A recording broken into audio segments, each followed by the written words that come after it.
शर्म नहीं आती? बाबा साहब डॉक्टर भीमराव अंबेडकर ने जो धारा 1 बनाई है उसको चेंज करेंगे बेशरम लोग। ये जो साजिशें कर रहे हैं, ये पूरे देश में राष्ट्रपति शासन लागू करा के कब चुनाव कराना चाहते हैं ये हम समझते नहीं क्या? हम अम्बेडकरवादी हैं, हम इनकी हर चाल समझते हैं और हर चाल हम इनकी नेस्तो नाबूद करेंगे। कोई चाल नहीं चलने दी जाएगी, देश को नहीं तोड़ने दिया जाएगा, संविधान को नहीं बदलने दिया जाएगा। ये इतने बड़े धोखेबाज बेईमान है, बाबा साहब को धोखा दे रहे हैं, ये बाबा साहब के खिलाफ जाके काम कर रहे हैं। इनकी किसी की इतनी हैसियत है जो अंबेडकर साहब डॉक्टर भीमराव अंबेडकर के खिलाफ जाके उनके ऊपर सोच रख के भारत के संविधान को चेंज करे, वो भी धारा 1 को। आप पता है धारा 1 चेंज क्यों करना चाहते हैं ये? क्योंकि चाइना के साथ मनुवादी मानसिकता के गुजराती बिजनेसमैन ने सेटिंग की है। धारा 1 में ही भारत की जो सीमाएं हैं उसको निर्धारित किया गया है, धारा 1 में ही डिस्क्राइब है। ये इतनी बड़ी साजिश है और मैं बार बार कह रहा हूँ, धारा 1 डिफाइन करती है हमारे देश की सीमाओं को। चाइना को ये 2000 किलोमीटर जगह ये कंसीड कर चुके हैं ये आरएसएस और बीजेपी के लोग। हमारी सेना बेकरार है वो जगह वापस लेने के लिए। ये नरेंद्र मोदी जी की सरकार हमारी सेना के आगे रोड़े क्रिएट कर रही है ताकि वो 2000 किलोमीटर ना ले सकें। इसीलिए धारा 1 से छेड़छाड़ कर रहे हैं ये करप्ट हैं, ये बेईमान हैं। ये लोग जो धारा 1 को चेंज करना चाहते हैं वो देशद्रोही हैं। मुझे कहने की कोई शक और शुबे की गुंजाइश नहीं है, क्योंकि बाबा साहब डॉक्टर भीमराव अंबेडकर से ज़्यादा अकल इनमें से किसी को ना है ना हो सकती है। जब धोखाधड़ी इनके खुद के वकील राम जेठमलानी जी इनको बोलते हैं चीटर हैं, दोनों को, अमित शाह को और मोदी को, तो चीटरों से तो कुछ भी उम्मीद कर सकते हो। ये तो देश के साथ चीटिंग कर रहे हैं। जिस संविधान की शपथ लेके ये लोग प्रधानमंत्री, एमपी और ये सब बनते हैं, उस संविधान के साथ धोखा कर रहे हैं। वो शपथ को चेंज कर रहे हैं, धारा 1 बदलना चाहते हैं, संविधान का आर्टिकल 1 बदलना चाहते हैं। ये संविधान में जिस तरीके से इलेक्शन करने का तरीका है वो बदलना चाहते हैं। ये पैसा खर्च होता है, ये सारा पैसा देश का लूट के अडानी जी को देने वाले, अंबानी जी और ऐसे अपने दूसरे धन्ना सेठों को देने वाले, ये देश में पैसे की फिक्र कर रहे हैं। आज अमित शाह साहब मुझे ये बताइए, होम मिनिस्ट्री और कॉर्पोरेशन मिनिस्ट्री में क्या आपस में तारतम्य है? माल कमाने के लिए कॉर्पोरेशन मिनिस्ट्री अपने पास ले रखी है, क्या मतलब है? अब जो ये डिमोनेटाइजेशन हुई है, क्यों हुई है डिमोनेटाइजेशन ये 2000 रुपये वाली? अभी ये लोगों को समझ में नहीं आ रहा, हमें समझ में आता है। कितने कोऑपरेटिव बैंक हैं जिसमें ये 2000 रुपये के नोट जमा कराए गए हैं? इसकी छानबीन होगी, बहुत जल्दी होगी, आप लोग वेट कीजिए। ये लोग कहीं जाने वाले नहीं हैं, हम लोग भी कहीं जाने वाले नहीं हैं, ये लोग भी कहीं जाने वाले नहीं हैं। इस गठबंधन को और किसी भी गठबंधन को जो देश के संविधान में विश्वास रखता है, ये समझनी चाहिए कि 85% या 90% मेरा कहना है, क्योंकि जो अगर सही से अगर जो सेंसस किया जाएगा तो 88% देश के लोग SC, ST, OBC और माइनॉरिटीज़ के होंगे। उनकी संख्या के हिसाब से SC, ST, OBC और माइनॉरिटीज़ की संख्या के, महिलाओं की संख्या के हिसाब से जब तक पॉलिटिकल पार्टीज़ में रिप्रेजेंटेशन नहीं होगी, वो संविधान की रूह और मूलभूत भावना के साथ नहीं चल रहे हैं। वो भी कहीं ना कहीं धोखा दे रहे हैं, वो भी कहीं ना कहीं संविधान के साथ कॉम्प्रोमाइज़ कर रहे हैं। तो ये इन्हें समझना चाहिए। अगर ये आज बीजेपी और आरएसएस क्यों इतनी मजबूत है?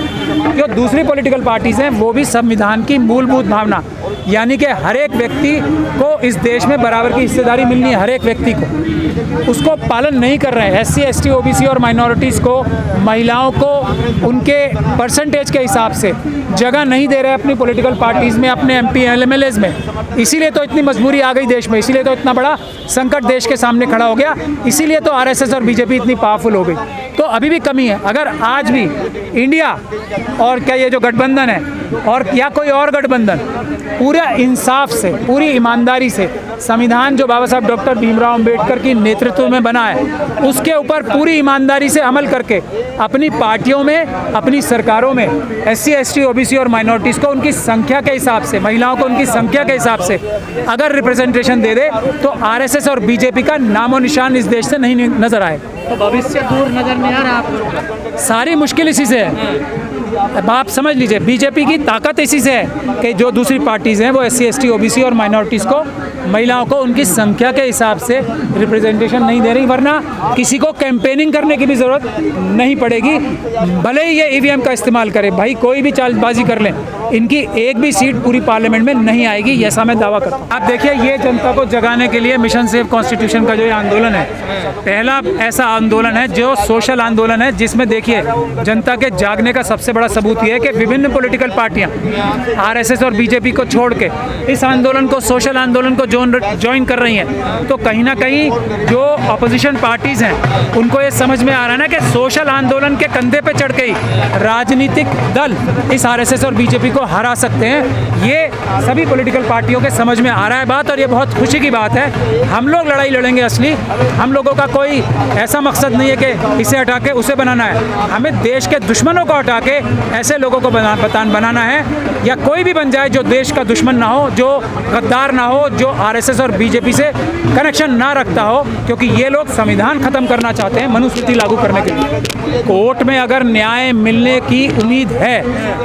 तो वो इसलिए कम हो जाती है कि कोर्ट में टाइम इतना लगता है। आप खुद ही कह रहे हैं 3 साल से चल रहा है, 3 साल हो गए ना आज। ये प्रोफेसर जो सविता रॉय है, उसको आरएसएस एक सम्मान का अभी परसों कराया था उन्होंने, स्वाभिमान में। तो स्वाभिमान में उसको बनाया था। ये ऐसी एक टीचर है जो आज टीचर दिवस पे हमें ये देखना चाहिए कि ऐसे टीचर नहीं होने चाहिए। जितने प्रिंसिपल हैं दिल्ली यूनिवर्सिटी के, आप एक बात समझ लीजिए, वो ऐसी सविता रॉय को जो कि धोखाधड़ी करके एक प्रोफेसर को निकालती है, भूल जाइए कि वो किसी कम्युनिटी से आती है। एक ऐसे प्रोफेसर को निकालती है धोखाधड़ी करके, झूठे सिग्नेचर करके। तो उसको बचाने के लिए या उसको अपना नेता मानने के लिए सारे दिल्ली यूनिवर्सिटी के प्रिंसिपल्स ने उसे अपना जनरल सेक्रेटरी चुना है। हर एक उस व्यक्ति ने, हर एक उस प्रिंसिपल ने जिसे डॉक्टर सविता राय को वोट दिया है, वो इस लायक नहीं है, बल्कि वो एक ऐसा एग्जाम्पल है कि ऐसे व्यक्ति को जिसने डॉक्टर सविता राय को वोट दिया है वो टीचर बनने लायक नहीं है। ये टेस्ट होना चाहिए। इसीलिए मैं कोर्ट की बात है, कोर्ट से देखिए न्याय मिलेगा। डॉक्टर सविता रॉय रजिस्ट्रार हुए और हो सकता है वाइस चांसलर भी जेल जाएं, लेकिन वो इतने समय बाद जाते हैं कि न्याय कहीं धुंधला पड़ जाता है। ये प्रिंसिपल के अलावा चेयरमैन जो हैं दौलत राम कॉलेज के, वो भी जेल जाएंगे, इसमें कोई शक और शुबे की गुंजाइश नहीं है। इतने सबूत आ चुके हैं। दिल्ली पुलिस जो भ्रष्ट अधिकारी थे, जिन्हें हमने कोर्ट से चेंज भी कराया, उन्होंने भी मजबूरी में इतने सबूत रख दिए कि इनको लंबी लंबी जेलों की सज़ा होनी है। लेकिन हमारे पास जो अभी और सबूत हैं, जब हम वो लाएंगे कोर्ट के सामने, तो ये रजिस्ट्रार भी अरेस्ट होंगे, ये चेयरमैन दिल्ली यूनिवर्सिटी के जो दौलत राम कॉलेज के, वो भी अरेस्ट होंगे। वो 6-7 जो प्रोफेसर्स हैं जिन्होंने साजिश करके मीटिंग करी बाद में और चेंज की सारी, जो डॉक्टर रितु को निकाला एक साजिश करके, वो सब लोग जेल जाएंगे। इनकी साजिशें किस तरह की होती हैं लोग सोच ही ना पाए कि ये कर सकते हैं। ये प्रेसिडेंट रूल लगाना चाहते हैं देश के हर एक राज्य में, ये बोला किसी ने अब तक? ये है इनकी साजिश, जो या तो किसी की समझ में नहीं आ रही है या कोई बोलने की हिम्मत नहीं कर रहा है। ये कोई 5 राज्यों में प्रेसिडेंट रूल नहीं लगाने वाले हैं, ये देश के हर एक राज्य में प्रेसिडेंट रूल लगा के तब एक साथ चुनाव कराना चाह रहे हैं। इसीलिए इनको हटाना देश से, देश बचाने के लिए सबसे ज़्यादा ज़रूरी है। आज ये भारत का संविधान की जो पहली धारा है, उसको साजिश करके बदलना चाह रहे हैं, इंडिया का नाम हटाना चाह रहे हैं, जो बाबा साहब डॉक्टर भीमराव अम्बेडकर ने ठीक रखा। मैं ये पूछना चाहता हूँ इनके सारे लोगों के पास, इनके सारे विद्वानों के पास, क्या बाबा साहब डॉक्टर भीमराव अम्बेडकर से ज़्यादा बुद्धि है? शर्म नहीं आती इन्हें?